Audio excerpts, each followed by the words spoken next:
Okay, welcome back to the Normal Sports Show. My name is Kyle Porter. We only have one guest here today, Jason Page, also a Normal Sport. Do you say you're an employee of Normal Sport, Jason? When people ask, yeah, full-time golf illustrator. That's all I say. Yeah. Yeah. What do you? Maybe we've talked about this, but what do you say when people are like, "Hey, you're at a party," and people are like, "What do you do?" It always comes up, and then it's always just kind of a nice moment when they get surprised when I say golf illustrator. It took me a while to actually make that so pronounced, but yeah, golf illustrator. Keep it simple. So you don't say I draw pictures of Terrell Hatton as a Amish farmer? Yeah. How do you think people would react to that? I think golf illustrator gives them enough information, and then they're like, does that exist? But I always I was thinking about this as it relates to like family get-togethers. Like I'm just coming off Thanksgiving here in the States. You're not in the States, but I think you had some Thanksgiving festivities as well. And I always have to judge like who's asking. Like if it's my wife's 87-year-old grandma, it's like maybe we shouldn't get into like newsletter and like Gmail, and maybe I should just say like I work in sports media, or like maybe just I work in sports. Because what happened is she was always, specifically my wife's grandma, she was always like, oh, I haven't seen you on I've never seen you on CBS. And I'm like, well, this is back when I worked for CBSSports.com. I'm like, well, I actually work for CBSSports.com. She's like, I've been watching the TV, like, I've never seen you. So, can you help me out? I'm like, I actually can't. Like, I don't know what to do for you here. And do you find yourself handing out like links to the newsletter, or do you eventually get there with some people? No. Just Google Normal Sport if you're at Thanksgiving. I mean, that's like what I tell people. Like to pass on a link to like a family member who's like, can't log into can't get into their iPhone. It's not a situation you want to find yourself in. Seems like easy pickings to get them as subscribers or as paid members. I mean, just sign them up. They'll never know. Yeah, but the problem is, and this happens to probably everybody that's around our age that goes home for the holidays, is the trade-off is, yeah, I have another subscriber, another paid member or whatever, but I'm paying for that in like 5 hours of IT. Like you have to do, like not only are they they're a member, yes, but you're also now their personal IT person. Hey, my credit card expired. My father-in-law actually did this recently, and he was awesome with it. So maybe I should be more forward about, hey, normalsport.com, sign up, check us out, look at the Amish farmer illustrations. We haven't done like a Christmas drive yet, but I could imagine us both on the phones, like, come on, sign up. We need your help. We need your support. Give us 5 minutes of your time. Working the phones for Christmas. How was your Thanksgiving? It's fantastic. I have a buddy over here who works for the American Embassy, and he hosts 2 Thanksgiving dinners before our Thanksgiving. So ours is like the best of the best in terms of food and everything else. So you go to 3 Thanksgiving dinners? No, he does, the host.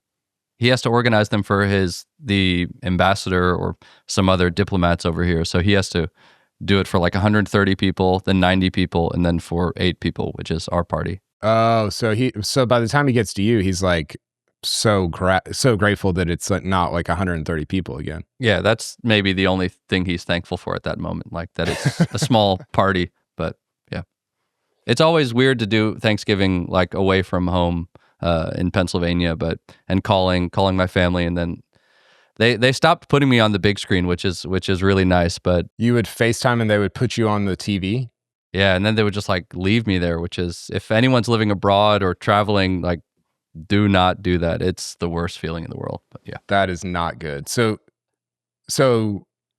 wait, what would you see? Because they would see you on the screen. What would you be seeing through your phone? I would just see a bunch of people eating at a table. Like I would be at the head of the table, just seeing people like chowing down. So it's not really a good moment to, 1, catch up. 2, it's not a really nice image to be looking at. But oh, that is horrible. Like, is that when you throw out the Normal Sport membership link? So what's the food situation in a Thanksgiving abroad? Same. I mean, the party was hosted by an American, so it's just all the American staples. And one cool thing this year is that he got all of the supplies from a military base in the Netherlands. So he drove like 3 hours to get turkeys and bread and all kind of the fixins. So yeah, it's kind of like being at home. Where do you land on Thanksgiving food? What do you mean? Well, do you like it? Are you a fan? It's like any food. You can cook anything poorly, or you can cook anything well. So I think a good turkey, hell yeah. Stuffing, great. All the other fixins, yeah, for sure. If it's done well. Where do you sit on that? I think I'm out on Thanksgiving food. There it is. Is that something that you saw coming there? Well, I thought so by the question. What's your sort of cooking preparations or routine like? Well, personally, I do none of it. So that is maybe like I shouldn't be allowed to complain. I will say my in-laws, I thought this was such a good move. Probably 3 years ago, they started doing like barbecue instead of turkey. I just think turkey and ham, it's like, okay, I don't really love turkey or ham. I'll eat turkey if it's like on a sandwich or whatever. But to have just this giant turkey in the middle of the table, like, does anybody think that's good? Or is it just this thing that we do because we've done it for, 200 years? I mean, why do we do a lot of things? Like, I mean, yeah, I think if it's cooked well and the turkey's nice and juicy, then yeah, it's pretty nice to do it one time a year. Have you had one that's not that's like good, that's tasty? Oh yeah. Yeah, maybe that's why I enjoy the Thanksgivings over here so much, is because the host is just like, he kills it. I mean, not literally, he doesn't kill the turkey, but in terms of cooking, he kills it. Maybe we can post the recipe.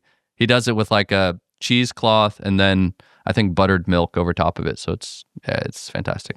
Honestly, if you're like, hey, if for future Thanksgivings, if we're going to in-laws or family or whatever, if they said, hey, just eat on your own, and we're just doing dessert, we're just doing pies and cakes and cookies and all that stuff, way into that. Like I'm in. Everyone just brings like a bag dinner or takeaway or something like that. Sure, eat at home and then come for the pie. I don't know. That just sounds like not very festive.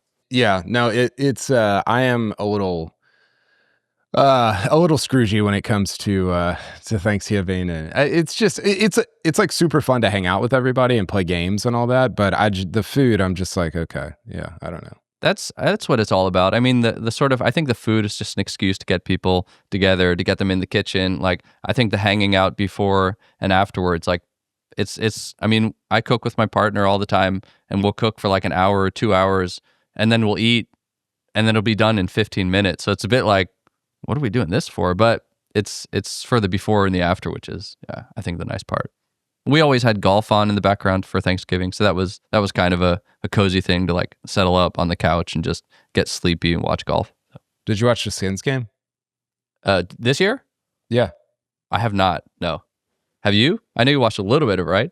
Yeah, I watched a little bit. I'm not going to go back and watch it. It was fine. It was, I don't know. I was texting with some guys during the, like, while it was going on, and it was like, why is this a 4-hour event? Like, shouldn't this just be recorded, packaged up, edited into like, and the reason, honestly, is probably, I would think, because places like Amazon, it aired on Amazon Prime, need, yeah, they need content. They need to fill time. They need things to give you. Now, I think you could argue like it's not linear TV, so you don't have to fill a certain amount of hours, right? And so if I'm a place like Amazon or Netflix or whatever, I'm recording those, packaging them up like you see with the Internet Invitational or YouTube, whatever.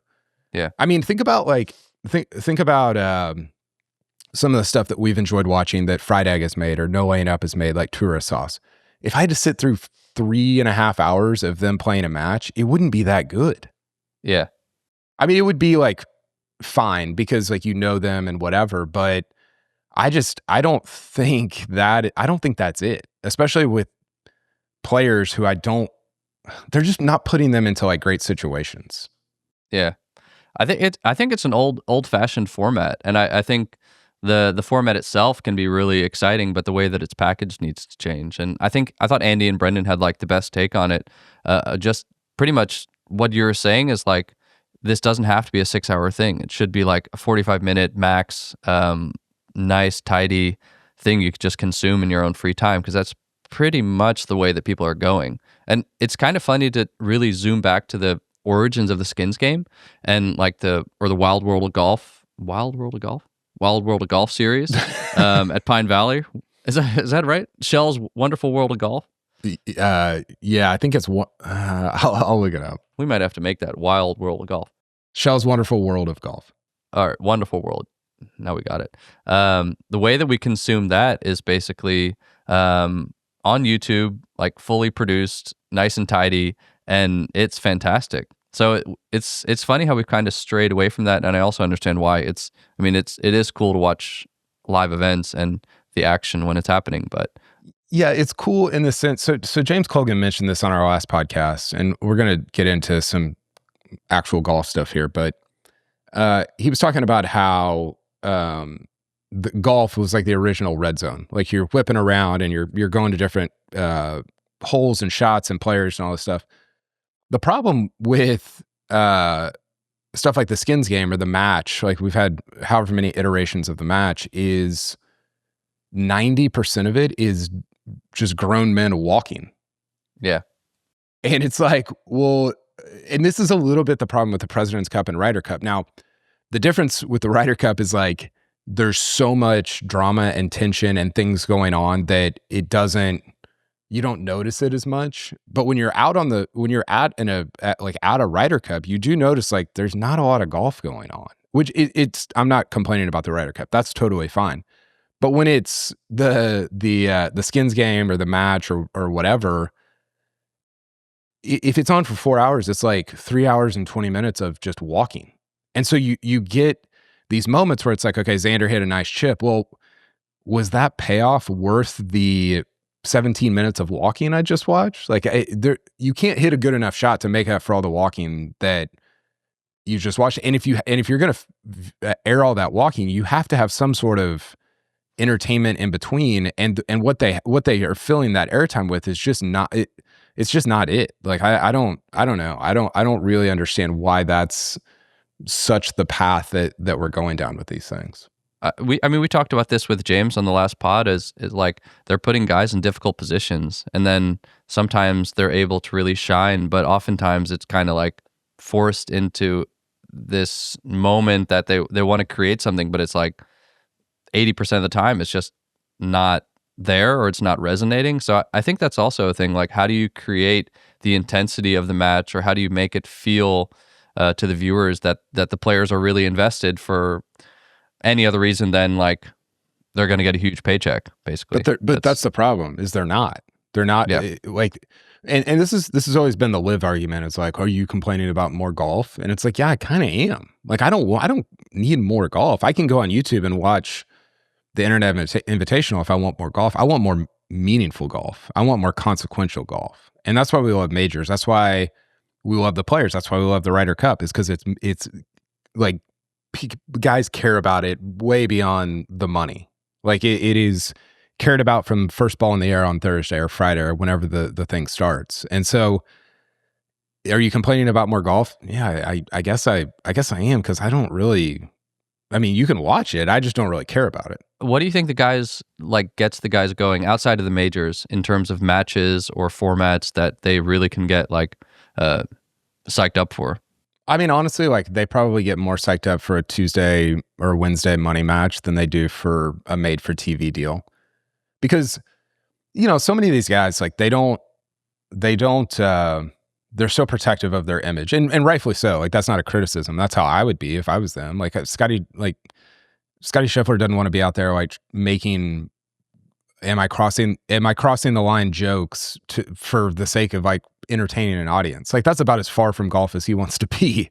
And so I think these are just situations in which it's like, yeah, if I was a player and you asked me to do this for $800,000 for like 5 hours, of course I'm doing it, and there's no moral reason to not do it, unlike live. Of course I'm doing that. But it doesn't mean it's like a great product or that it should be a thing that gets made. I'll give you $100. I'll give you $1,000 actually, if you can tell me who the last match was, or who the two players in the last match of the Shell's Wonderful World of Golf was. This was in 2003.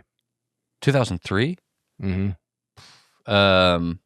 Did you think it ended before that or lasted? I thought it after ended that? in like the maybe early 90s or late 80s. No, we had one in 2003, 3 in 2002, 6 in 2001, 5 in 2000. You're gonna expose me for just not knowing anything about golf. I mean, you'll never 2003. This Tom is why Watson. I'm going to give you $1,000. I don't know. Who is it? It's a good guess. You don't even have a second person? Tom Watson and Ian Woosnam. Those are really good guesses. Fred Couples versus Michael Campbell. Wasn't too far away. It was in New Zealand. 2002. This is how long ago it was. You had Gary Player against Tom Weiskopf. Jeez. You also had Phil Mickelson against David Toms, Fred Couples, Mark Calcavecchia, Sam Torrance, Curtis Strange in 2001, Phil Sergio, Craig Stadler, Shigeki Mariyama. This was like YouTube Golf before YouTube Golf existed. Bring it back. I mean, I think I would love to see a world where those Tuesday matches like you were talking about that guys get excited for are somehow packaged and put onto a like competitive format or a competitive channel or circuit or something like that. I think that would be just fantastic. So the description of this, it began as a pre-recorded 1-hour program on Sunday afternoons and was notable for also including information about the host country for that week's show. So it's like a travel show. This is like tourist sauce. It also included some of the conversations between the contestants between shots. So some of the conversations, not all of the conversations. As such, it allowed, and that takes pressure off of the players from feeling like they have to be Nate Bargatze out there doing stand-up for a million people or however many. There's not a million people watching, but however many are watching. That's not their deal. As such, it allowed the audience to feel they were part of a foursome traveling with the competitors and host, as opposed to just being just a spectator in the gallery. Which is like, again, that's YouTube Golf before YouTube Golf. But what are we doing? If we're gonna do it, it can't be 4.5 hours. It has to be an hour tops. You could make it 40 minutes, and it would be. I mean, think about the match that Noah Up did with Spieth and JT in Hawaii. Yep, I perfect. think it was 90 minutes, which is going on the long side, but it was good, and it was interesting. They didn't include every single conversation and every single thing. It had some movement to it. It had some giddy up to it. And you don't get that with these live events. Yeah. I mean, you just outlined all the talking points that we should just like print out, take to the PGA home office and just get someone to do this. It'll be amazing. They for sure want to hear my idea. Got a lot of complaints and you're going to hear about it. Maybe for Festivus, you can bring them. Okay. We're going to get into, we're going to get into the opposite of complaints. We're going to get into some things that we're thankful for. I wrote a post for the newsletter last week entitled 12 golf-ish things I'm thankful for. So not all golf, but a lot of golf in there. I'm going to just kind of go through those. We're going to chop it up a little bit about those. We've got some hot takes to get to. We're going to shout out somebody in the golf world who has impressed you this year that you're really big, Jason, on just shouting people out, whether it's in the newsletter, on a pod, whatever. And yeah, I'm grateful for that because I think it's important to show gratitude, not just for people that are reading your stuff, but other creators, other people that are creating things as well. And then the last thing we got is a major moments draft. So we're going to go through the majors this year and draft one moment from each major and see what we come up with. Just your favorite moment from each major. So before all that, though, let's hear from one of our sponsors sponsoring this show. Okay, let's talk about Precision Pro. I just had a conversation with Clay Hood, who's one of the founders of Precision Pro, and he sort of stumbled into starting Precision Pro, which to me, Jason, is how all the great companies start. You just sort of accidentally stumble into something, and what they've stumbled into is honestly one of my favorite products in golf right now. Their Titan Elite product. I don't know if that's the one you're using right now, but my favorite thing about it is, I'm a 10 handicap, so I don't need pin. I need front, middle, and back. Like that's how I need to be playing golf. I still, when I'm out there, think that I need pin, but I don't. I need to shoot front, middle, and back. And the built-in GPS on the Titan Elite will give you front, middle, and back when you shoot the pin, which is incredible. Like that is my favorite thing about the Titan Elite product. It is, that's been the part that I enjoy the most about that product. The GPS is the kind of feature that once you start using it, you're like, how did I not use this before? Or how did I really get the numbers before? And it's so seamless. I love how it's built into it. It's super nice. Yeah. Yes. So Clay, thank you for accidentally starting Precision Pro, and everybody go check out their Titan Elite rangefinder for this holiday season. Okay, Jason, I'm just going to go through my list, and you can jump in if you want to. You can ask questions if you want to. You can offer a rebuttal if you want to. But my first thing that I am thankful for in 2025, as it relates to golf, is just an increasing love of the game. I went on a little guy's golf trip 2 weeks ago, and I think that, sometimes, so when I was running my Oklahoma State website back in 2011, I was just around OSU and football and basketball so much that I started to resent it, like all of it. I started to resent college football. I started to resent Oklahoma State. I started to resent the people I was covering, which is, I think, a very natural thing. This is why we have crusty old sports writers, right? And for whatever reason, that hasn't been the case with golf. That hasn't happened yet. And I was kind of reflecting on that as I thought about that trip, the guys golf trip that I took. And obviously playing golf is very different than covering it, but I feel none of that really, resentment or crustiness or angst or any of that about even covering the game. Like my love for playing and for covering and for being around golf has only increased over time, which I am really glad about and thankful for, because I hope it shows up in the work that we do. So that's probably maybe the most serious one that I had, is just a thankfulness for that.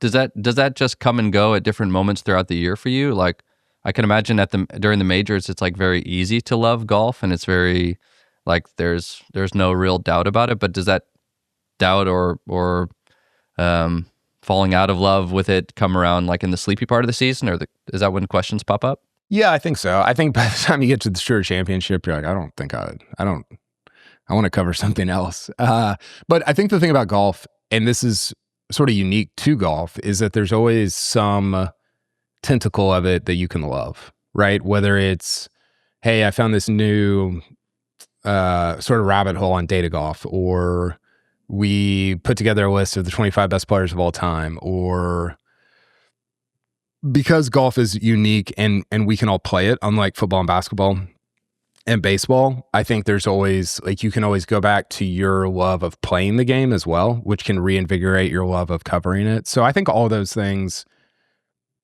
there's just so many different tentacles to it that there's always something to love as long as you're looking for it, I think. Or that's been my experience. I think that just that playing part of it for me is also, it's funny when you're out on the course, you're kind of like, wow, man, I forgot how much I love this. And it's why don't I do this all the time? But I think KVV's piece about golf friends that's such a powerful piece this year. And I've been having that more recently, friends ask me to come play it. And afterwards I feel so grateful that they just sent me a text message or whatever, or called me up to say hey, do you want to play? And kind of made me put it in the calendar. Otherwise, that time between rounds can really just grow and grow and grow. And that's sometimes something to feel bad about, but. Yeah, for sure. Okay, my number 2, short books. I'm very grateful for short books. I have some regrets as it relates to our books. Not really.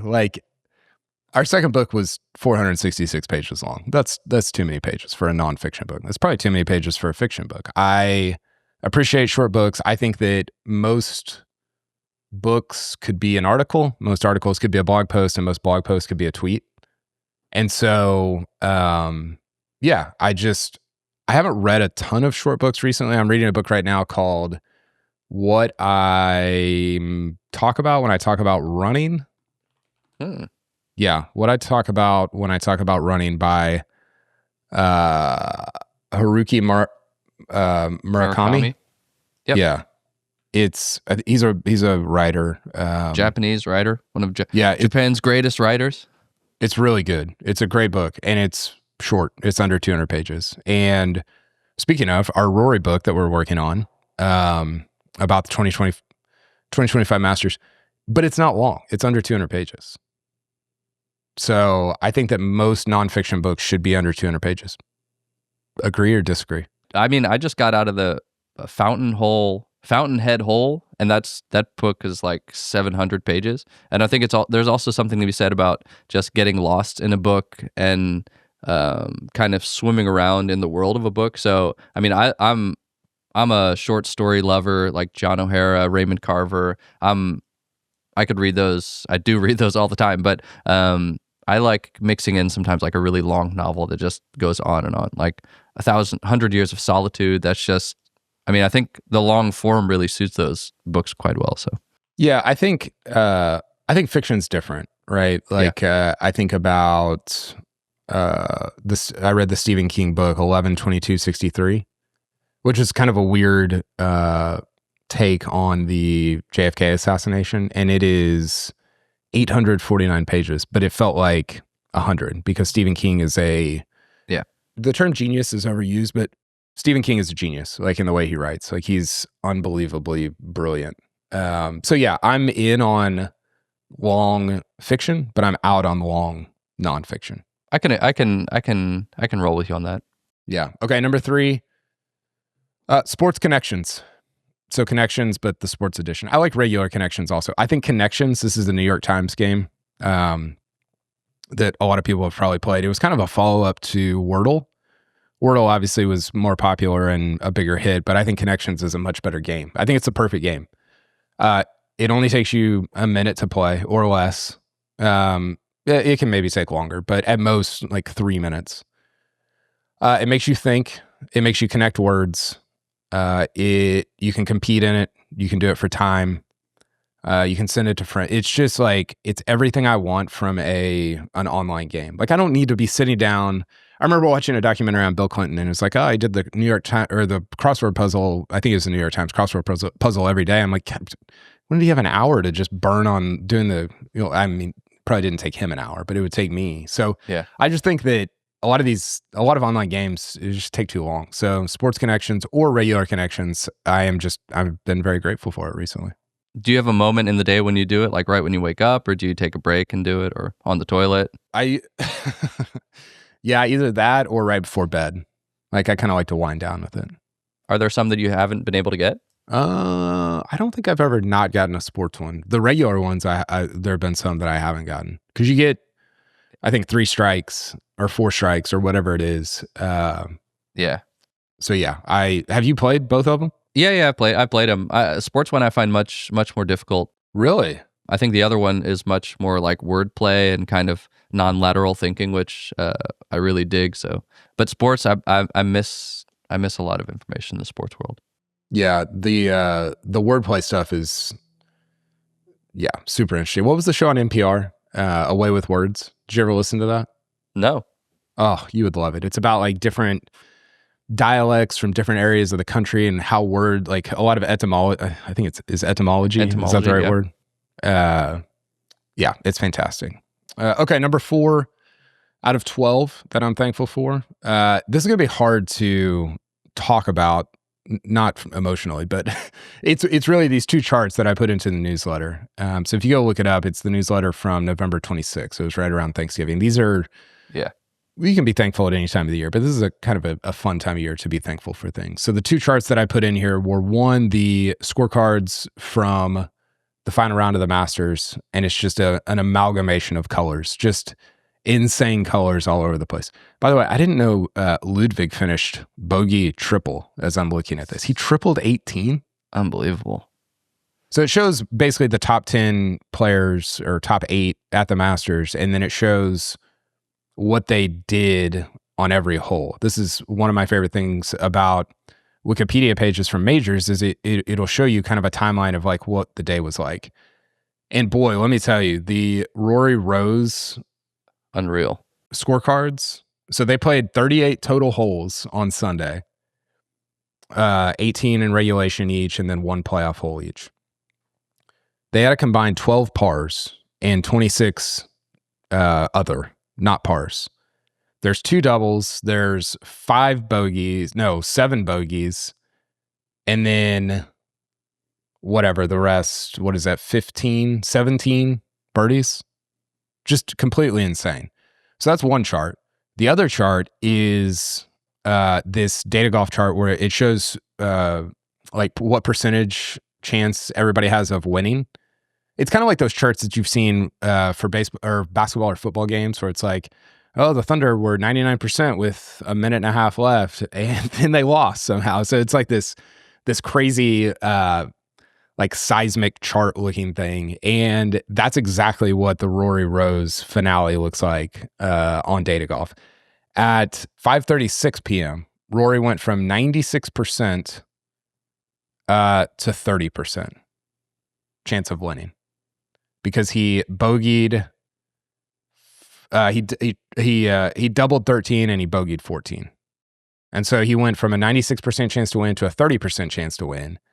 And then finally back up to like 85% when he birdied 15 and 17. So completely insane charts. Have you watched any of the stuff that the Masters has put out about the 2025 Masters? I just watched it today, like 2 hours ago. I watched the Rory celebration video they put out like 6 months ago. It's amazing. But I think I love these graphs because it also puts Rose like directly in the conversation, which he was. I think like either Rose or Rory winning would have been like fantastic and would have been like an all-time favorite winner. Well, maybe not as much as Rory, but just seeing those two guys battle it out and like seeing the reaction and the hugs and like the warmth that they were giving each other like after Rory sealed the deal, it was just like for me that really hit pretty hard. Just those two guys in the battle. Yeah. On October 30th, the Masters posted on their website the 2025 official Masters official film. I'm sure at some point over this winter they will put out the entire final round. I've not gone back and watched even the back 9 on Sunday. I started to watch it whenever I got home. I got to like hole 13 and then I just, for whatever reason, never finished. Probably Couldn't emotional trauma from but I want to sit down at some point and watch at least the back 9 in its totality because my experience of it being there, I think we talked about this, is so different than people's experience from watching on TV. I mean, there's just so much of it I didn't see, and I didn't see any of Rose's round because he wasn't playing in the final pairing with Bryson and Rory. So anyway, I'm thankful for insanity, Data golf. like for Data Golf, for Wikipedia. Okay, number 5, Scotty Scheffler's self-reflection. I think that on my buddy's golf trip that I went on that I mentioned earlier, one of my buddies said, I wish Scotty did it for me more. Like I wish he's just not very electric. And I think that's true. He's not electric in the same way that like Phil is electric or even Rory. I'm trying to think. Spieth and JT are pretty charismatic, I think, or they can be. Even Rahm, I think is Rahm might be a little bit on the boring side, but I think Scotty is not electric, but I do find him fascinating. And I was reading back through some of the Open Championship stuff when he basically said, there's more to life than this, and I'm not defined or fulfilled by what I do. And Jason, it made me think about how I don't know that there's ever been an athlete that's as successful as he is that is wrestling this much with like not placing his identity into these things. I mean, we've heard things from people like Tom Brady that are like, oh man, when I won my 4th Super Bowl, I thought that would fulfill me. So it definitely is like a thing that players deal with, but I can't think of anybody in recent memory that has like really struggled this much with like, this is not who I am, but I'm also that guy. Like I'm that good.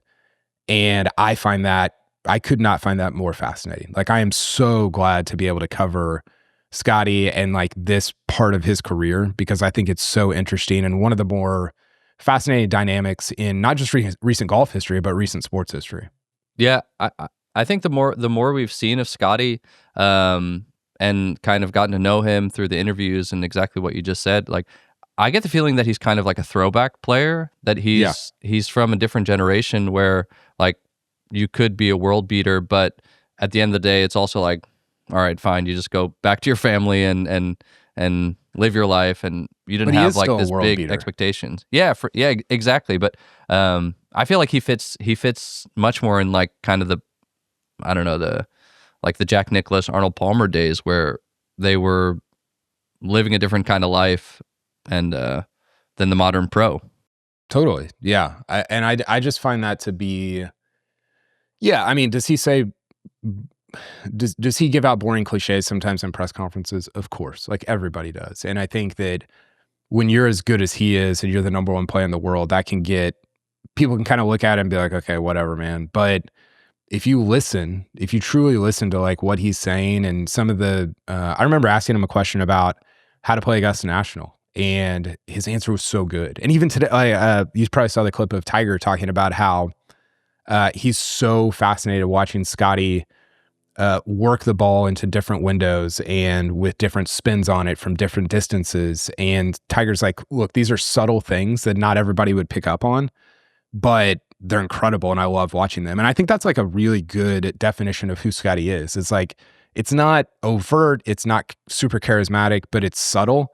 And I think like the devil's in the details, right? Like he takes care of all the details, and I think he actually explains them very well. And that's kind of where he lives. And I'm really interested. You have to pay closer attention than just a soundbite here and a clip there. But if you're paying attention, I think Scotty Scheffler is actually very, very interesting. And to kind of dovetail that, my sixth one is that we get to cover two of probably what will be two of the 10 greatest players that have ever lived. Yeah, for sure. Which is crazy, in their primes. I mean, I've got Rory top, I don't know, 13, 15. I've got Scotty top 25 already, and he's not even 29 yet. Yep. I mean, they're going to be two of the 10 best players of all time. And yeah, getting to cover that. I mean, think about it like this. Let's see, there's 3, 6. Okay, there's 8 players in the 46 club. So that's 40 PGA Tour wins, 6 major championships. How many of those 8 can you name? How many say? 46 wins? 40 PGA Tour wins and 6 major championships. Tiger, Jack. Yep. Gary Player. Nope. Arnold Palmer. Yep. Nick Faldo. No. How many majors does Nick Faldo have? 6, but he didn't have 40 PGA Tour wins. You're going to help me. Can you just fill in the rest of them? So Tiger. This would be a 2-hour podcast. Tiger. Yeah, we don't need that. Tiger, Jack, Hagen, Hogan, Tom Watson, Snead. I don't know why I said Tom Watson. You wouldn't confuse it with Bubba Watson. Sam Snead, Palmer, and Phil Mickelson. So that's 8 players. Rory is at 29-5. So again, this is 40 PGA Tour wins, 6 major championships. Rory's at 29-5. So he needs 11 more PGA Tour wins and 1 more major. That's completely within the realm of possibility. I'm not saying it's going to happen, but he's going to get close to that. And then Scotty's at 19-4. I think he's at 19. I need to double check that, but I believe he's at 19-4. Scotty, Jason, I think has an outside chance at the 57 club, which is 50 PGA Tour wins, 7 major championships. That has 5 people: Tiger, Jack, Hogan, Snead, Palmer. It's crazy. And Scotty is like hunting that club. I mean, he's not even 30 yet. He's got 19 PGA Tour wins. Double check me on that. And 4 major championships. So is he going to get to 50-7? Probably not. But is it in play? Absolutely. Which is, It's wild to me, and I'm very just very very grateful to get to cover it. Did you say the same thing about Spieth in 2015? For sure. I said Spieth was a lock to get to 40 PGA Tour wins. Yeah. I did. I said it to, I think I said it on a No Lane Up podcast, maybe to DJ Piehowski, or maybe it was in a text, and he still reminds me of it. So, yeah. I will say, like, Spieth was generational. I won't apologize for that. He was winning at a rate, at an age that was very Tiger-like. Like, if you go back and look at the numbers, it's like, if you take the names out and you just look at what they did at age 20, 21, 22, Tiger and Spieth are not that far apart. And so I don't apologize for that at all. What I will say is, like, I think Scotty's his apex has lasted longer. It's been more long lasting, and I think it's more sustainable. Spieth was the best iron player in the world for a very short amount of time. Scotty's been the best iron player in the world for like 3 straight years. So I do think that I mean, obviously Scotty is a better golfer than Spieth, but I think that sort of top tier is more sustainable with how he's doing it than how Spieth was doing it. Yeah. Do you think in terms of like duos, if you say like the two lions going head to head, do you think Rory and Scotty are kind of up there in the conversation for like the best duo or competing duo in professional golf at any era? Well, I mean, Tiger Phil was, and Palmer Nicholas, but I think they will eventually. It will be interesting to see how they're remembered as a duo, because they're not really the same generation, but there's a ton of overlap. Rory's 7-8 years older than Scotty. I think Rory is 36. He'll be 37. So they're 7 years apart. But the thing that interests me there is how Brooks Koepka is viewed, because Brooks has always sort of been this foil to Rory and Bryson to a lesser extent. But, you know, people compared Brooks and Rory, and Brooks passed Rory, and, you know, like Brooks has 5 majors and all these different things. I don't know. I don't know what, I don't know who. Like if you say Rory and Scotty are the Palmer and Nicklaus of their generation, I'm not saying they're as good as those guys, but of this generation, which I think is a more competitive generation than the Palmer Nicklaus generation, who is the Brooks to like who was the Brooks for Palmer and Nicklaus? I don't know. We'd have to maybe like a Johnny Miller. I don't know what Johnny won two majors, I think. Yeah, I'd have to go back and look. But yeah, I just don't know how Brooks is going to be remembered. So I do think, like, as far as duos go, I mean, they're gonna be up there. Like, they're gonna be, I think, top 5, 6 duos of all time in terms of playing elite golf within the same generation. Yeah, and maybe that question comes with a little bit of recency bias, like being at the Ryder Cup, seeing how they are kind of the big two dogs out on the course, and they're kind of like leading their countries respectively. But yeah, Johnny Miller, 1973 U.S. Open. Never heard of that one. And 1976 Open Championship at Royal Birkdale. Yeah, dude, the winners at Royal Birkdale of men's majors. You want to read through it? Insane. Peter Thompson, Arnold Palmer, Peter Thompson again, Lee Trevino, Johnny Miller, Tom Watson, Ian Baker Finch, Mark O'Meara, Padraig Harrington, Jordan Spieth. There's some like cool guys in there for sure. Yeah, really, really sick. I think that's where it is next year. Yeah, it's there next year. Yeah, that'll be awesome. Okay, number 7.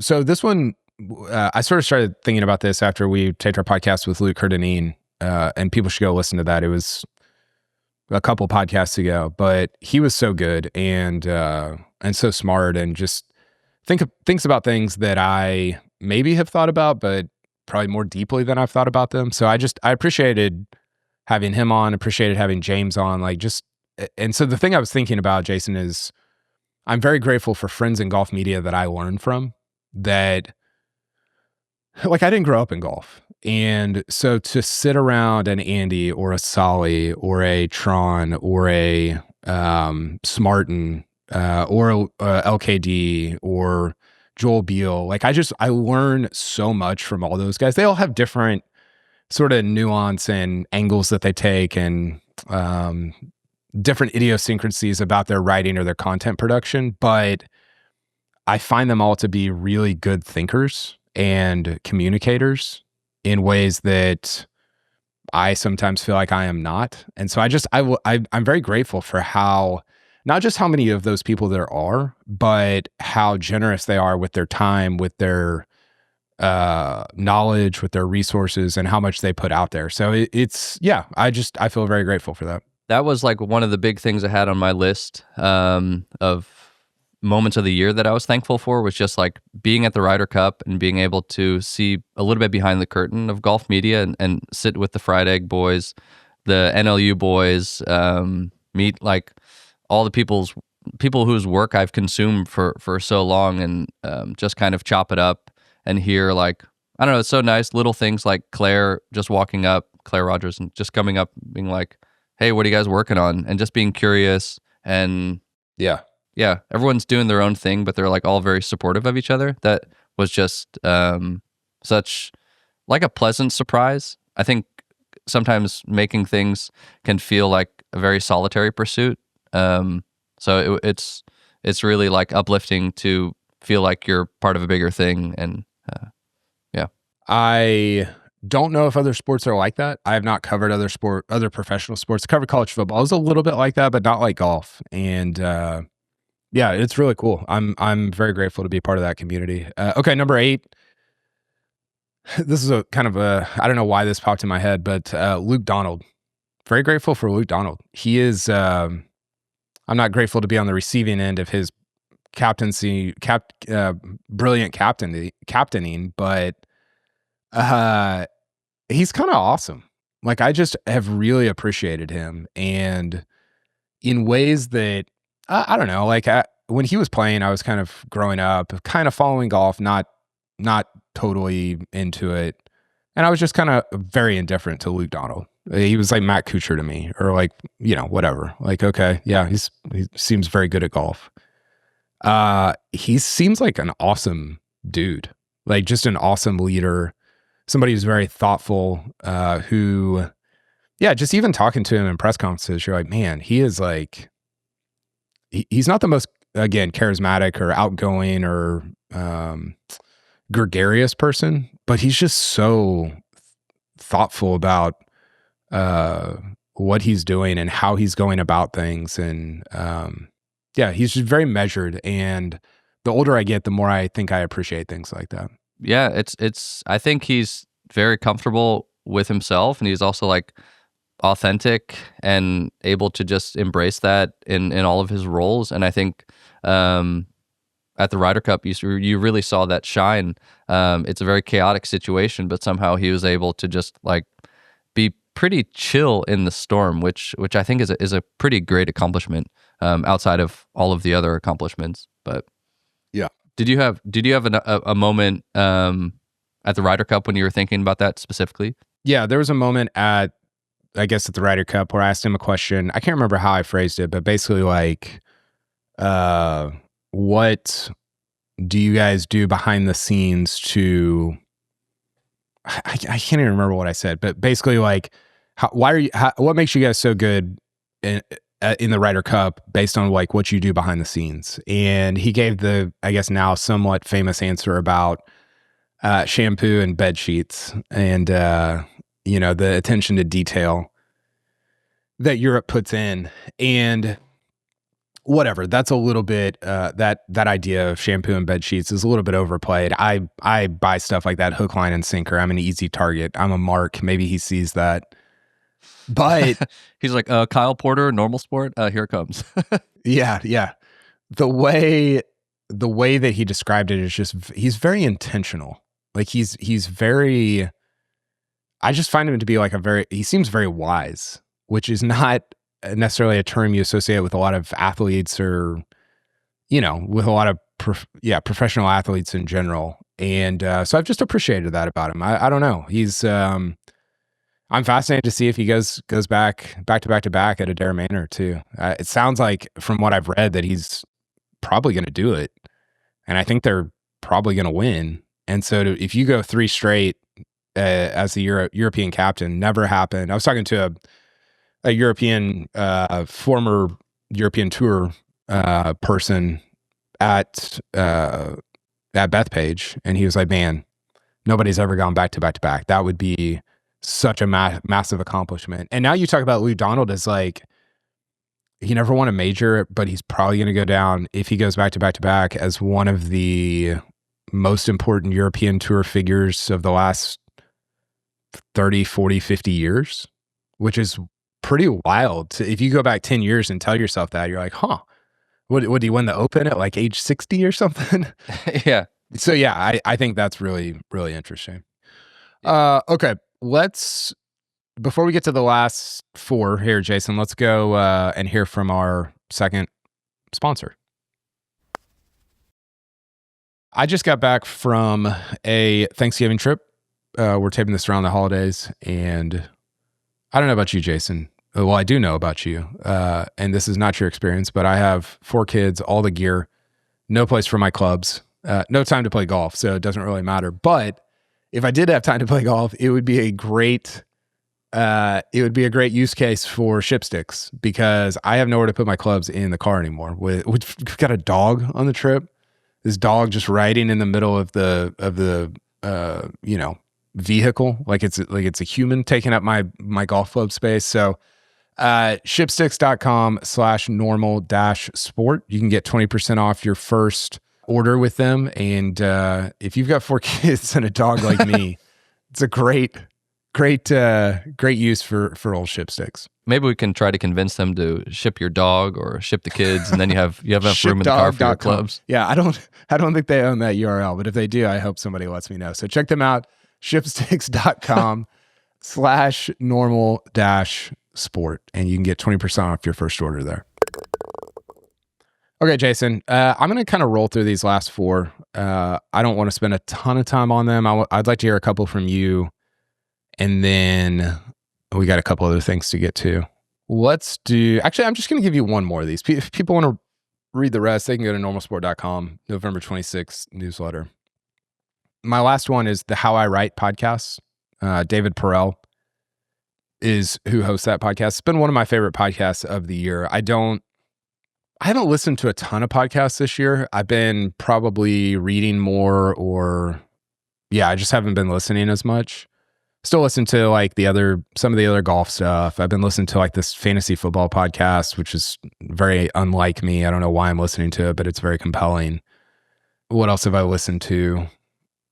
I don't know, like My First Million is an interesting podcast, but the How I Write podcast I find to be so good. And it's hosted by this guy named David Perel. If you're a writer or a creative or just interested in anything remotely creative, I implore you to listen to it, because he interviews people like Morgan Housel, Ezra Klein, Ben Thompson, Derek Thompson, no relation to Ben.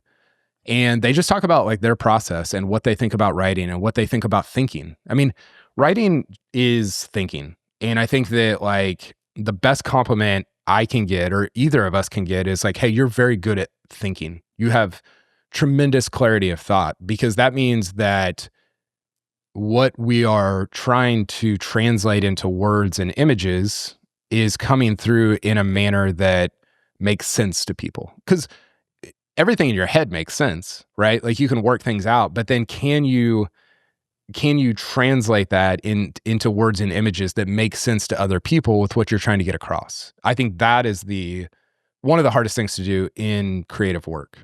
And you've gotten very good at it. I have strived to be better at it, but this podcast in particular, I think, speaks with a lot of transparency, a lot of humility, and a lot of vulnerability toward things like that. And I just learn from it every time I listen. Have you ever listened to it? I haven't. No, I haven't listened to it, but I will. You should listen to the Morgan Housel episode. Morgan Housel has written 3 books about, I think I've mentioned him before, psychology of money.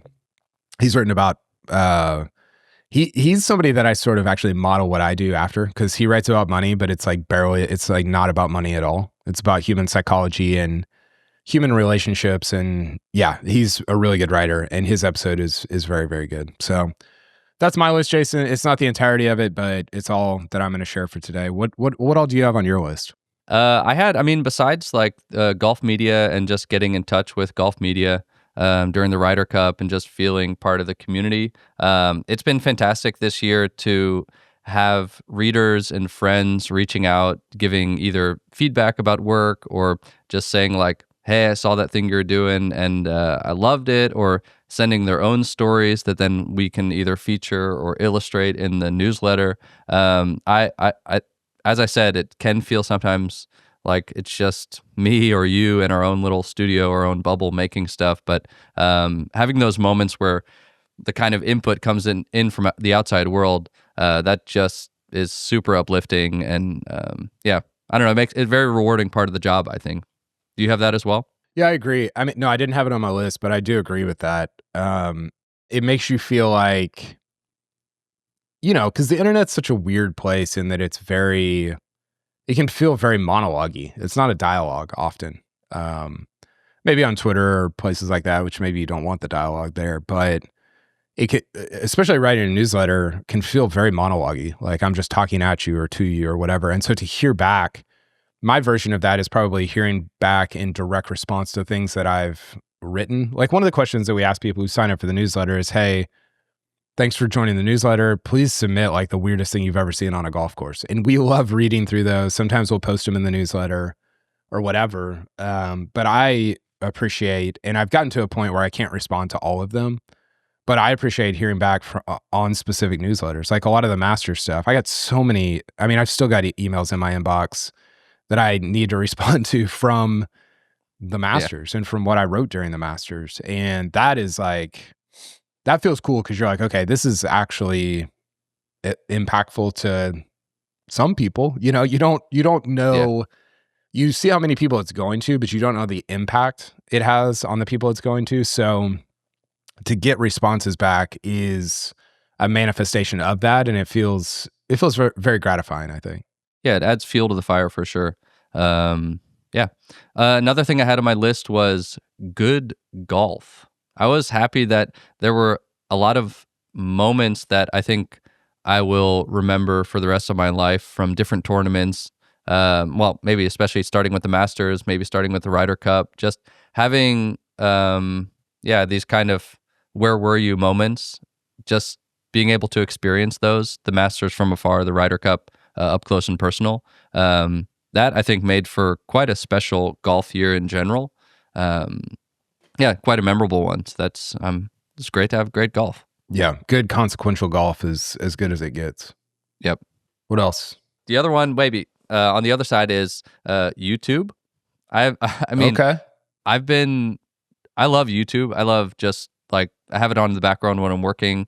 Sometimes I'm watching the chess matches on Tuesdays and Thursdays, chess.com, which I could talk for a while about that broadcast. It's just amazing. But I love just seeing people finding their voice on YouTube or kind of honing their skills. I think LKD is just the stuff he was putting out this year is just so well rounded, so curious, so I don't know, full of interesting details and nuggets. And I think it's a really good use of the format and something that I really like to digest. So I'm happy that like people are kind of going off into their own corners and investigating their own curiosities, and then we get to enjoy it. What's one thing that that golf should take in terms of the broadcast from the chess.com broadcasts? Uh, Do they have the same announcers every time? yeah, they've got really really colorful announcers who they have the same kind of reoccurring hosts, and they sometimes bring. So they'll do shorter matches, and then if someone's finished their match, sometimes they'll like bring them into the booth, a bit like Phil that one time. What was that at the PGA? Harding Park, yeah. Harding Park. So they have that kind of going on a lot. But what I love about it is the casualness of the broadcast. That it's just people like live streaming from their living rooms or their bedrooms, kind of like we're doing now. But you see like people from Poland, people from Lithuania, people from Venezuela. You see Magnus Carlsen from Norway, like or wherever he's traveling to, and it's just there's something very lo-fi, very humble. But then you realize that these are the best chess players in the world, and it's I don't know, it's this combination of like very high competition and a very kind of low key broadcast. And I think the commentators, they have pretty good banter, and they're able to really bring you into the games in a way that makes it engaging. So you can also I listen to it oftentimes in the background. So I'm not seeing the moves that are on the board, but the way that they're describing it, it kind of gives you a feeling of like how the match is developing. So I think it's really great. I think the PGA Tour could learn a lot from or the broadcast could learn a lot from the chess.com. Would watch a documentary on Magnus Carlsen. Yeah, he's fascinating. But all of those guys are also, so a few of the top, this is now a chess podcast, a few of the top guys, they all have their own kind of independent channels, sort of like some of the golfers have YouTube channels, and they're live streaming almost all of their competitive matches, but also their practice matches. Magnus is sort of famous for live streaming with his boys while they're just kind of drinking and he's destroying people in chess. So there's just like a very casual but also high level of competition aspect to it, which I really love. So do you think how could golf integrate the lo-fi nature of what you're talking about? I think having those Tuesday matches that you're talking about, or capitalizing on two guys that are going to go out and play a match and just set up a format where you can film that. I think one of the cool things about the Tuesday broadcast is that they're 3-minute games, so it's constantly changing, and by the end of it, you've played like a pretty good amount of players, and then in the end, you have a winner based on points. So the pace is really fast. I'm not sure exactly how that would look on a golf course, maybe like 3-hole matches, 5-hole matches, some different sort of format, but there's something just very energetic about it and casual, which I like. I need a Magnus Carlsen, Victor Hovland collab. Golf, chess. I could see Victor being into chess. I could see so. I mean, those Norwegians, they're interesting characters. I mean, they're at the top of their sports, but somehow they're still like very casual. They like to party. They're like just open about how they live their life. Yeah. So yeah. Both those guys are super interesting. Okay, let's take one more break here from our last sponsor of this particular podcast, and then we will come back and I want to hear the hottest take you have right now, Jason. Okay, we just put out our first normal sport holiday gift guide, and Jason, we didn't talk about this, but we had the exact same product as the most, I forgot how we ordered it, most wanted, most used, most stolen by our spouses product of the year. What was that product, Jason? The Lawson hoodie. Wearing it right now. Yep. Yeah, Lawson hoodie from Holderness and Bourne. It's the most comfortable hoodie I think I've ever owned. It is incredible. It's comfortable. My wife loves it. There's not a ton of we're at the age where there's not a ton of crossover where it's like, oh yeah, we both love the same clothes. Like that's sort of a strange thing, but we both love it, and it gets stolen. I need to get a couple more of them because it gets stolen from me every night when we sit down to watch a show, watch a movie. So check them out, holdernessandbourne.com. Get a Lawson hoodie. Get 2 Lawson hoodies, one for you, one for your spouse. And you'll need it for sure. Thanks to them for sponsoring the podcast. Okay, Jason, hottest take you have right now. I did this with James. He gave me a great one, which I've thought about a lot since then, which is that Jim Nantz could legitimately become the president of the United States, which I now am fully subscribed to and totally believe. Give me the hottest. Yeah.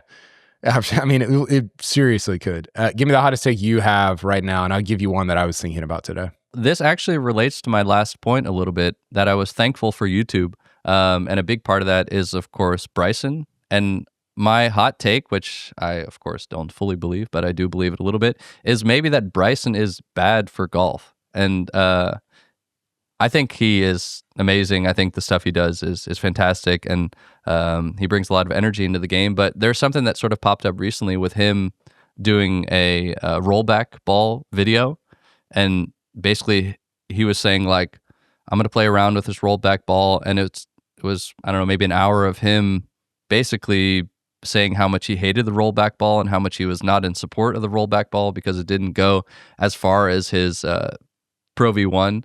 And I think he has a growing amount of sway in the golf world.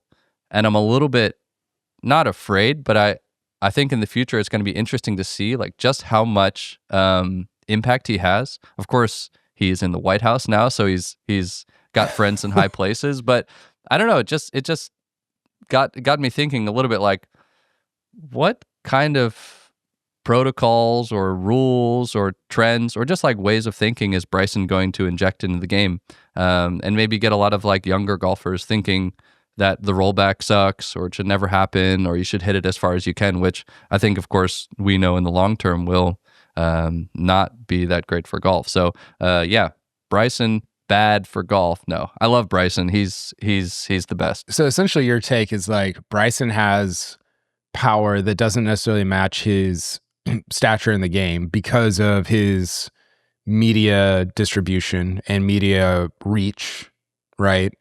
And therefore, like, because he's a little bit of a loose cannon at times, like that power or that distribution or that reach might be a net bad for golf as a whole. Am I summing that up? In some way, yeah. I don't think like the stature, I think he deserves all the stature he has in the game, and he's amazing. But yeah, I think he thinks in a different way, but he's also like, he's very able to package his ideas in a way that people love to consume and love to get behind. So it always also makes me think like, are the things that he's going to be selling kind of the things that are going to be good for the game of golf? And I think in most cases, of course, it's fine. And I think he's bringing a lot of people into the game of golf. But this rollback one was kind of the one, maybe it's only about the rollback ball. No, I mean, I think it's a good take. I mean, I think the thing that I think about with him and YouTube is like, is there burnout? Like guys get so burned out just from being professional golfers. Yeah. And guys get like all people get burned out just from being YouTubers. And he's going to do both at a high level. Like that to me is, and I guess golf is the one where it's like, okay, you can kind of combine those into like, okay, my practice is also my YouTube time, whatever. And like, okay, you talked about like that, you know, he gets kind of juiced up by stuff like that. But I'm fascinated like to see how long he can keep it up. Do you wish that other golfers specifically had more media reach in the same way that Bryson does? I mean, the only one that I would compare to him is, I guess, Rory, and that's not even really his own doing. He just has so much sway, and I mean Tiger obviously, but Rory has so much sway and power that anything he says is news, whether it's a sit down with us or no laying up or whatever. Do you wish that other golfers had that kind of reach and distribution? I would love to see a world where other golfers had like self-initiative where they wanted to bring those views out into the world, or they wanted to write op-eds. I think it used to be like back in the day, golfers would write text for the news, like the newspapers when they were traveling or playing at a tournament, which I find as a super insightful thing. Maybe now that happens as like a tweet or as like a podcast in the end. So it does happen in some ways. But yeah, I think self-initiated formats where you can get those kind of views out, I think that would be interesting. Yeah, the person I always go back to, I've said this a bunch of times, but I wish Phil had a real opportunity to really cement his legacy as one of the great. I mean, look, like his legacy as one of the great characters in golf history is fairly is like pretty secure. I think I say that. Who knows what he tweeted about between when we're taping this and when it airs. Yeah. But I just think he had an opportunity to take it to a level that nobody's ever gone to before. He is, or he was and is, the perfect combination of charisma, talent, like kind of in on the joke, like he kind of like a wink wink, like I'm in on this also, like great talker. Like he just has every tool you would want to be a absolute media star in this sort of creator economy. I mean, I know he has his own YouTube stuff now, but he could have gone about it in a way that I think Trevor Immelman's great. like, I think he's truly like really good. I think Phil is like twice as good if and when he puts the effort in and wants to be. And that's not a knock on Trevor. I think Trevor and Jim Nantz are fantastic together at CBS. But Phil is just like, he's almost built more perfectly for this like creator media, I don't even know what to call it, personality era than he was for golf. I mean, he's just so amazing for it. And he just squandered it all, just lit it all on fire for the sake of, captaining the high flyers to 7th place finish at the, 2025 Live Golf League. So he wasn't in it for a long time. He's in it for a good time, Yeah, for sure. This kind of thing. I was listening to Andy talk about this the other day. He was talking about how YouTube is like the most democratic of the social media experiences right now. And I agree with that. I think YouTube is, if I'm 20 and I'm trying to make it as a media person in today's landscape, I'm probably starting on YouTube. I mean, I might not be, because I appreciate words and writing and reading more than I appreciate audio video. But man, it's a titan in media. YouTube is as a platform in ways that Instagram, Twitter, TikTok just are not. I think I've said this. I don't know if I actually believe it. This might be my hot take, but I think YouTube is what Netflix wishes it was. I don't think that's actually true. I think Netflix is like, obviously a titan in its own way, but YouTube is just like, they get the user generated content is like just insane. Like, people just make years of content for them every day. And whereas places like Netflix and Hulu, they have to pay actors to make the like, it's like the perfect platform for this particular era. Maybe that changes in 10 years. I don't know. But I'm curious about like how, and this is why the thing that I'm getting at here is like, this is why we started this podcast, this show this fall, because we wanted to experiment. We wanted to see, okay, like, what is, you just said they can go in their little, people can go in their corner and make their stuff. Like, what is the stuff we're trying to make? We've got some ideas, we've got some directions. Everything is still very like nascent though. Like, we don't know what it's going to be. And I'm curious if any of that has solidified for you this fall, as we've this is our 8th show now, and we've kind of gone down some different paths. Has any of that solidified, or do you still feel like it's up in the air? I think it's up in the air, but in a very good way. I think I mean, I always think like you never really figure it out. You just keep trying. So I think that's kind of the phase we're in. And yeah, it's nice to be able to experiment with that also in the sleepy part of the season. Yeah, I agree. I think that I don't know. I don't know what I want this show to be. And maybe that's a weird thing to say as people are listening to the show. But part of me is like, do I just want it to be me and you talking every day for 30 minutes? Probably not. Or an hour and a half, whatever we're at now. Well, if we did it every day, it wouldn't be an hour and a half. Or do I want kind of what I posited from the beginning of the show, which is like these more evergreen episodes, like stuff that you could listen to in 6 months and it still kind of be relevant. We haven't done that every episode, but some of them have been like that. Yeah. Do I want to try to sit down with more golfers or golf personalities? I don't know. I don't totally know what I want. But I will say I've been surprised at how much this probably sounds negative, but I've been surprised at how much we've enjoyed just doing this, because we would have these meetings like just behind the scenes, like, hey, what are you working on? What are you working on? Whatever. And they were very energetic and life-giving and fun. And we were like, oh, maybe we should do some podcasts together, and what does your role look like in that? What does my role look like in that? I don't know. If people are listening and they have thoughts or ideas, like, please email us, because we are still trying to figure all this out, and we don't want to just try to copy Barstool or No Lane Up or the Golfers Journal or Friday, whatever.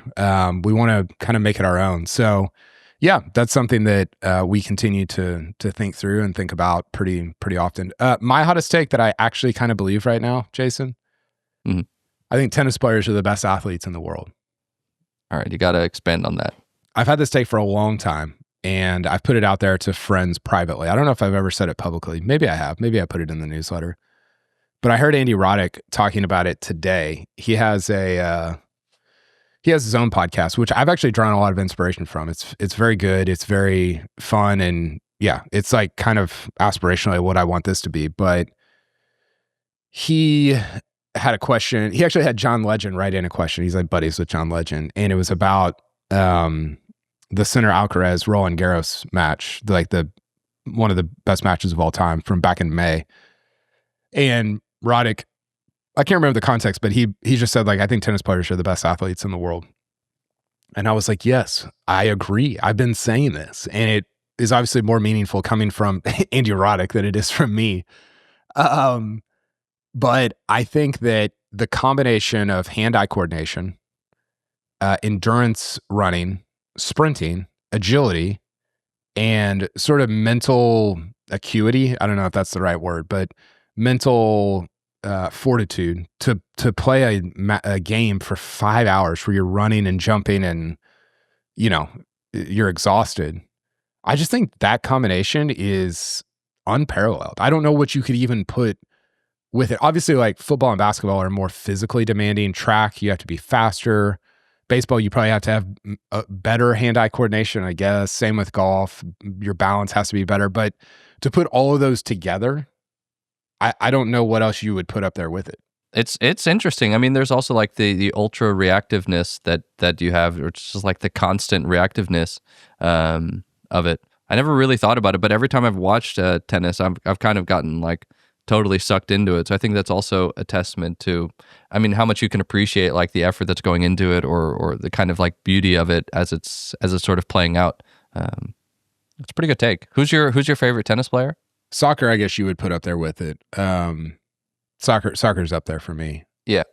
And maybe parts of football, like receivers are freaks. Like they're so athletic, from hand-eye to strength to speed. Yeah. So, but my favorite right now is, so this is sort of a golf related question, in that I always ask people, hey, if everybody's tied going into the back nine at the Masters, who are you rooting for?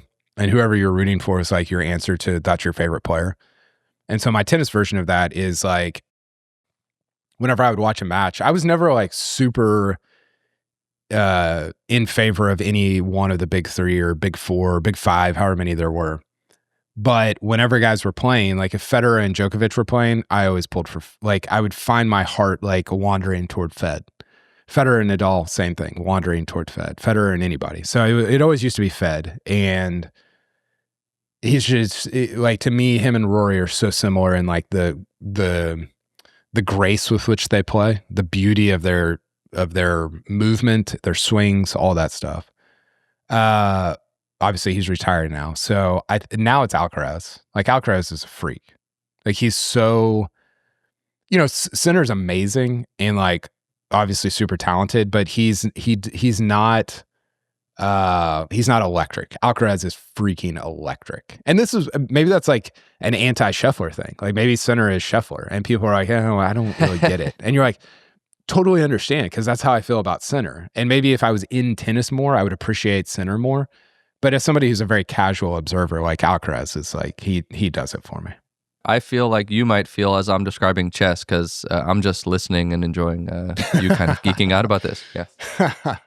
Okay, let's end with this. We're not going to do the major draft because we're already an hour 20 into this. Let's end with, I do want to do that at some point. Maybe we'll do that in a pod right before Christmas or something. But let's end with shouting out someone in the golf world who has impressed you this year, who you have found to be, just maybe you had no opinion on them coming into the year, didn't even know about their work, but just your opinion of their work and their craft and their creativity has skyrocketed over the last 11 months. And I just want to say, like, I think I said this at the beginning, but you're so good at calling this stuff out and reminding me.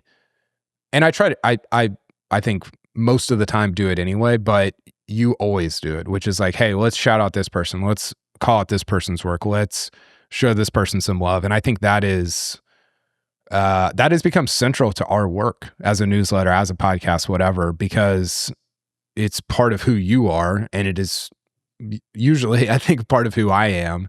Yeah. And it makes that community that we were talking about earlier, I think even stronger and better. And that's like, I think that's what we aspire to do. So as a massive preamble, I'll set the stage for you. Shout out somebody in the golf world who's impressed you this year. Yeah, I already mentioned him, but Luke Carradine, just LKD, the videos that he's putting out. But it's also been cool to have him on the pod, to just chat a little bit at the Ryder Cup and get to kind of see how the, what do they say, how the sausage is made. How the sausage, I was gonna say how the cookies are made, but no, how the sausage is made, and just seeing like his thought process or just his enthusiasm towards the game.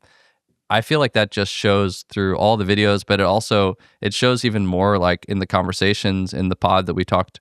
How long did we talk? Like hour 40, almost 2 hours, and it was like super gracious with his time, but also just like nonstop with energy, curiosity. That's something I've really come to appreciate this year. And I think that the videos he's putting out, the editing is fantastic. The archival imagery is just, it really draws you in. It's always like surprising. So that's been kind of one of the big, I don't want to say like main golf things I've been consuming on YouTube, but it's definitely the constant one where I'm always like tuning in when a new video pops up.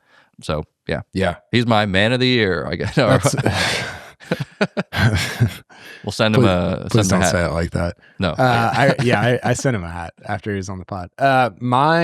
That's a good one. LKD is the man. I think it's been fun to, I think sometimes it's hard to see your own growth within the creative world or the creator world.